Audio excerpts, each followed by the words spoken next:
नमस्कार, मैं जूली तिवारी हर समय आपके साथ न्यूज चैनल में आप सभी का स्वागत है। तो चलिए नजर डालते हैं आज के कुछ मुख्य समाचारों पर। आतंकी हमले के खिलाफ अंबरनाथ में गूंजा जनाक्रोश, कश्मीर के शहीदों को दी गई श्रद्धांजलि। कश्मीर के पहलगाम में हुए भीषण आतंकी हमले के विरोध में अंबरनाथ में जोरदार विरोध प्रदर्शन किया गया। सकल हिंदू समाज अंबरनाथ के नेतृत्व में यह प्रदर्शन महात्मा गांधी चौक के पास स्थित कल्पना होटल के सामने आयोजित किया गया, जिसमें सैकड़ों की संख्या में लोग शामिल हुए। इस दौरान एक भावुक क्षण तब देखने को मिला जब आतंकवादियों के हमले में जान गंवाने वाले पर्यटक हनुमान भक्ति में लीन श्रद्धालु को श्रद्धांजलि दी गई। भारी भीड़ के बीच प्रदर्शनकारियों ने हाथों में बैनर लेकर आतंकवाद के खिलाफ आवाज बुलंद की और नारेबाजी करते हुए महात्मा गांधी सिग्नल को कुछ समय के लिए जाम कर दिया। प्रदर्शनकारियों ने एक स्वर में कहा कि जब तक आतंक के खिलाफ पूरा देश एकजुट नहीं होगा, तब तक निर्दोष लोगों की जानें यूं ही जाती रहेगी। इस विरोध प्रदर्शन के दौरान सुरक्षा व्यवस्था बनाए रखने के लिए पुलिस बल तैनात किया गया, जिसने मौके पर पहुंचकर प्रदर्शनकारियों को शांतिपूर्वक पास की जगह पर स्थानांतरित किया। प्रदर्शन के माध्यम से लोगों ने न सिर्फ अपने आक्रोश को जाहिर किया, बल्कि यह संदेश भी दिया कि आतंक के सामने हिंदू समाज कभी नहीं झुकेगा। वक्ताओं ने कहा कि पहलगाम में मारे गए निर्दोष भारतीयों की शहादत व्यर्थ नहीं जाएगी। उन्होंने यह भी चेताया कि अब समय आ गया है जब आतंक के खिलाफ निर्णायक कदम उठाना होगा। इस मौके पर जय भवानी, जय शिवाजी और भारत माता की जय के गगनभेदी नारे भी लगे। कार्यक्रम में मौजूद वक्ताओं और नागरिकों ने दोहराया कि अब आतंकवादियों को बख्शा नहीं जाएगा और हर हिंदू इस लड़ाई में एकजुट है।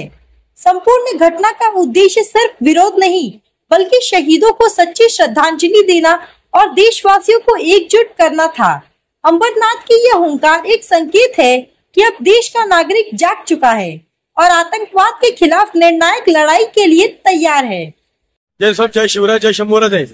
माझं नाव विशाल पवार सह आम्ही आज हिंदू संघटनेतर्फे, शिवग्रुपतर्फे, शिवप्रतिष्ठानतर्फे आम्ही हिंदू सकल समिती बांधव समाज जेवढे अखंड हिंदुस्थानामध्ये जे प्रत्येक हिंदू आहेत, हे अमरनाथले प्रत्येक हिंदू आहेत, आज आम्ही जमलेलो आहोत सगळे। तर माझं एकच म्हणणं आहे, जो काल दुपारी जो हल्ला झालेला आहे काश्मीर मधील, आपल्या भारतातल्या, आपल्या हिंदुस्थान मधल्या काश्मीर मधील पहलगाम या ठिकाणी आपले भारतीय असतील, आपले महाराष्ट्र, पंजाब किंवा इतर जिल्ह्यातले बंधू भगिनी जे मारले गेले, व त्यामध्ये लहान असो, मोठे असो, वृद्ध असो, महिला असो, आमच्या आई बहिणींवर, आमच्या बंधूंवर ज्या गोळ्या झाडल्या गेल्या विनाकारण, आणि त्यांनी विचारलेलं पहिले की तुम्ही हिंदू आहात का मुस्लिम आहात, तुम्हाला मुस्लिम असाल तर तुम्ही अजान बोला, तुम्ही हिंदू असाल तर जागच्या जागी त्यांनी गोळ्या झाडलेल्या आहेत। तर या अतिरेक्यांचा आम्ही पूर्णपणे निषेध करतोय आमच्या हिंदुस्थानामधून, या भारतीयांकडून, कारण की आम्हाला न्याय पाहिजे, आम्हाला बदला घ्यायचाय त्यांचा, कारण की पाकिस्तानामध्ये घुसून बदला घ्यायचाय। आमच्या मोदीजींना, अमित शहाना, जे केंद्रीय मंत्री आहेत, जे आपले भारताचे पंतप्रधान आहेत, इतर जे मंत्री आहेत, आपले हिंदुस्थानचे जे त्याच्यामध्ये आपले हिंदू जे कार्यकर्ते असतील, यांना सगळ्यांना मोदीजींनी एकजुटीने येऊन आपण सगळ्यांना जे आपले त्याच्यामध्ये मारले गेले, गोळ्या झाडल्या गेलात, त्यांना आपल्या सगळ्यांना आपल्याकडून न्याय मिळवून द्यायचंय आणि त्यासाठी आम्ही त्या सक्षम आहोत। आम्ही काय बांगड्या भरलेल्या नाहीयेत, आणि याचा बदला आम्ही घेणारच। आम्ही सगळे सकल हिंदू बांधव इथे जमलेलो आहोत, ते काय आम्ही असंच कोणी आलेलं नाही। प्रत्येक जण इथं आज संध्याकाळी ठरलेलं की इकडे आपल्याला यायचंय, जमायचंय, आणि आपल्या मोठ्या संख्येने येऊन सगळ्यांनी हजेरी लावून आपण त्यांना भावपण दिलीच आहे, परंतु आपल्याला बदला घ्यायचा आहे, सूड घ्यायचा आहे।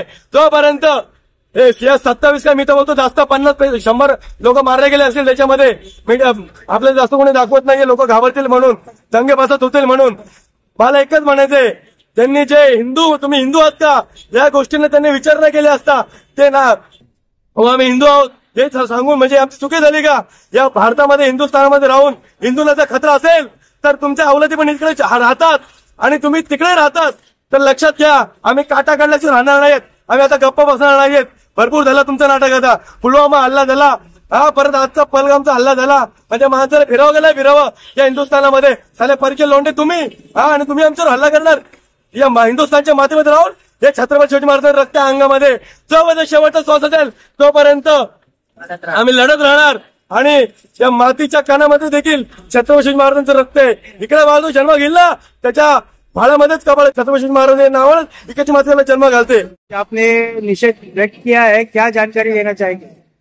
काल जो आपल्या देशावर काश्मीरमध्ये पाक प्रेरित आणि पाक पोषित आतंकवाद्यांनी जो भ्याड हल्ला केलेला आहे, त्या हल्ल्याचा निषेधार्थ संपूर्ण आपला भारतीय समाज, संपूर्ण हिंदू समाज आणि संपूर्ण अंबरनाथ जमलेले आणि त्या हल्ल्याचा जाहीर निषेध संपूर्ण अंबरनाथकर करत आहे. त्या हल्ल्याचा निषेधार्थ संपूर्ण सकल हिंदू समाज इथे जमलेला आहे. विसरून चालणार नाही की छत्रपती शिवाजी महाराजांनी जे लाल माला देऊन 600 कानाचे बोट छाटले होते, अगदी 300 माळांना घेऊन 1.25 लाखाच्या मुघल फौजेत घुसून मुघलांचे जे 600 कानाचे बोटे छाटले होते, विसरून चालणार नाही की हर एक हिंदू कमजोर नाही. हिंदूंनी दाखवले पाहिजे, शस्त्र अजून शास्त्राचा अभ्यास केला पाहिजे. जय भवानी, भवानी, छत्रपती संभाजी महाराज की. तो आज के लिए बस इतना ही। कल फिर मिलेंगे इसी समय इसी चैनल पर। तब तक के लिए मुझे दीजिए इजाज़त। धन्यवाद। हमारे चैनल को सब्सक्राइब करें और बेल आइकन दबाना ना भूलें ताकि हमारी खबरें सबसे पहले आप तक पहुँचे।